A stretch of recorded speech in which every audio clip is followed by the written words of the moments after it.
মাতৃভূমির একটা মায়া আছে, প্রাকৃতিক মায়া।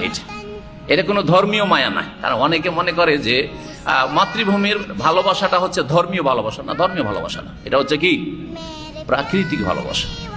আর প্রাকৃতিক ভালোবাসা যদি থাকে তো সেটা দোষণীয় না, কিন্তু সেটা ধর্মীয় রং দেবেন, জাতীয়তার রং দেবেন, এটা বর্জনীয়, এটা হারাম, এটা হচ্ছে জাহেলিয়াত।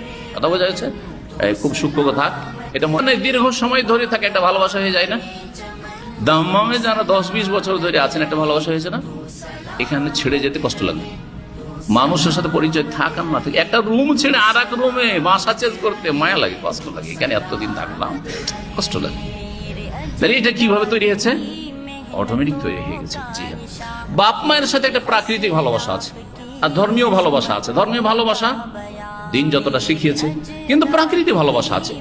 বাপ মা যদি কারো কাফেরও হয়, ভালোবাসা নাই।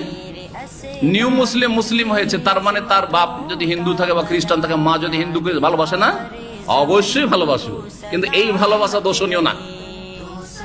সে আল্লাহর সাথে দুশমনী রাখে, আল্লাহর দিনের সাথে, বা আল্লাহর দিন মানে না, সেই জন্য তার সাথে একটা বাড়া আছে, হ্যাঁ, বৈরিতা আছে। কিন্তু প্রাকৃতিক ভালোবাসা আমার বাপ হিসাব, মা হিসাব, ওইটা থাকবেই। আপনি ওটা থেকে আপনি মুক্ত হইতে পারবেন না। এটা অসুবিধা না, দোষণীয় নয়, দোষণীয় নয়। এটা ওই রকমই হচ্ছে পানির ভালোবাসা। পানিকে কে ভালোবাসে না? কে বলতে পারবে যে আমি পানি ভালোবাসি? হ্যাঁ, দিনই ভালোবাসা না প্রাকৃতিক? প্রাকৃতিক ভালোবাসা।